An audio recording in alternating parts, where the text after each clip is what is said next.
আল্লাহ রাব্বুল আলামিন বলেন, কুল লাউ কানাল বাহরু মিদাদান লিকালিমাতি রাব্বি লানাফিদাল বাহরু ক্বাবলা আন তানফাদা কালিমাতু রাব্বি ওয়ালাউ জি'না বিমিসলিহি মাদাদা।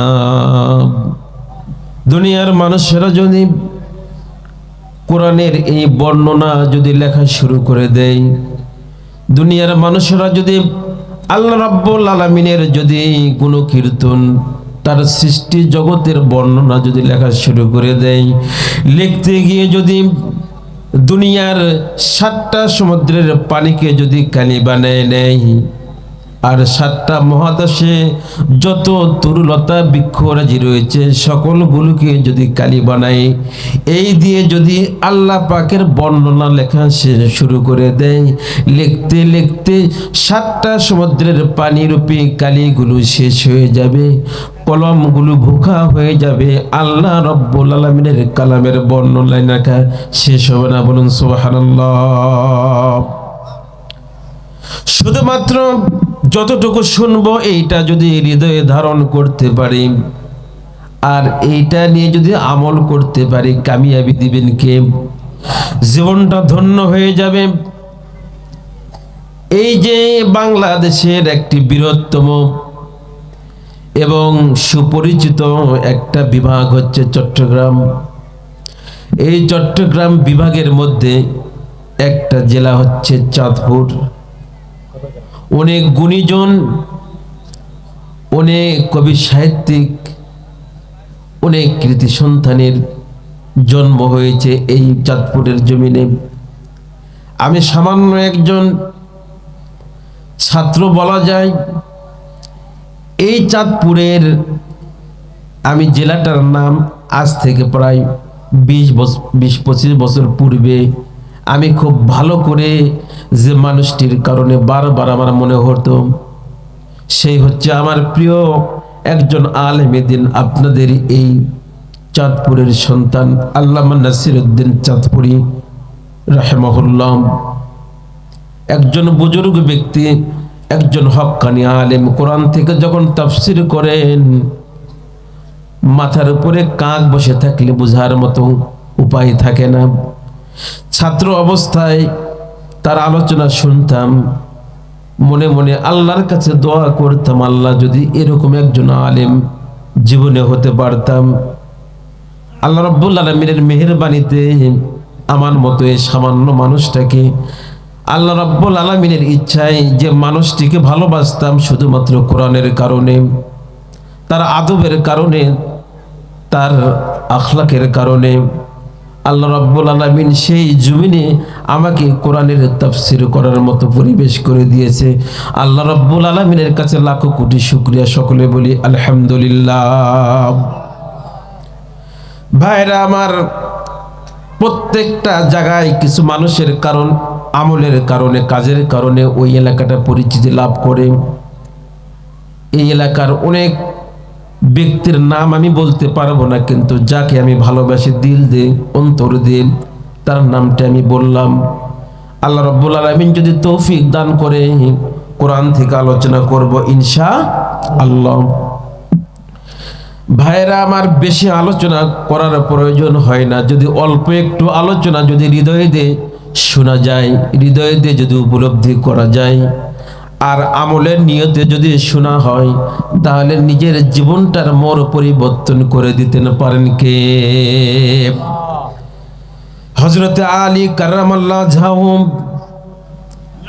তিনি সুন্দর করে ওয়াজ করতে গিয়ে, মানুষের সামনে দিনের বর্ণনা করতে গিয়ে ছোট্ট একটা শের বলতেন। কথা টানতেছে কেন? কথা টানতেছে। দুনিয়ার মানুষদেরকে উদ্দেশ্য করে বলতেন, দুনিয়ার মানুষেরা, তোমরা বেশি কিছু জানার প্রয়োজন হবে না, বেশি কিছু চিন্তার প্রয়োজন হবে না। যদি ছোট্ট একটা জিনিস তোমরা হৃদয় দিয়ে বোঝার চেষ্টা করো। ইযা হামালতা ইলাল কুবুরি জানাজাতান ফাআলাম বিআন্নাকা বা'দাহা মাহবুলু। বলুন সুবহানাল্লাহ। হযরত আলী ওয়াজ করতেছেন, ও দুনিয়ার মানুষেরা, যখন তোমরা মৃত্যুবরণ করো, আজ যদি তুমি মৃত্যুবরণ করো, তোমার সন্তান তোমাকে জানাজার জন্য প্রস্তুত করবে। যে সাদের বাড়িটা তুমি বানাইলে ওই বাড়ি থেকে তোমাকে বের করবে,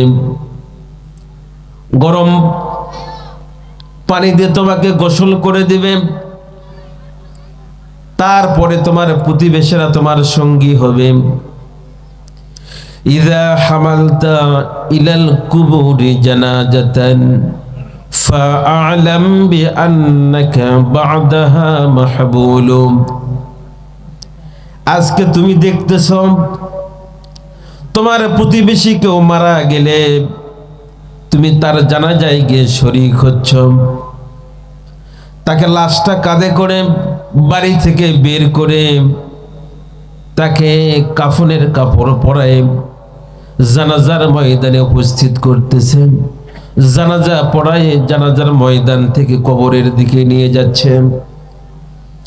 দুনিয়ার মানুষেরা, যদি এই জিনিসটা তুমি তোমার চোখে কোনোদিন দেখে থাকো তুমি, তাহলে তোমার জন্য এই সামান্য ওয়াজি তোমার জন্য যথেষ্ট। ও দুনিয়ার মানুষেরা, আজকে তুমি যার জানাজা করার জন্য বাড়ি গিয়েছ, যার জানাজার লাশটা কাঁধে করে জানাজার ময়দান পর্যন্ত নিয়ার তোমার চোখে দেখা সৌভাগ্য হয়েছে। ইযা হামালতা ইলাল কুবুরি জানাজাতান ফাআলাম বিআন্নাকা বা'দাহা মাহমুলু।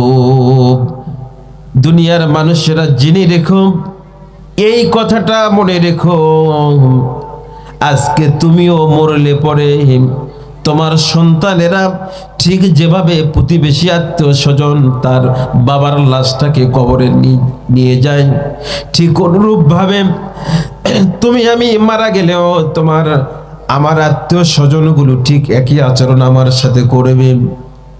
লাখ টাকার কোটি টাকার বাড়ি থেকে আমাদেরকে টেনে বের করবে, দামি দামি কাপড়গুলো শরীর থেকে খুলে ফেলবে, আর সাদা পানি দিয়ে গোসল করাই দিবে, জানাজার ময়দানে নিয়ে যাবে, জানাজার ময়দান থেকে তোমাকে কবরের দিকে নিয়ে যাবে।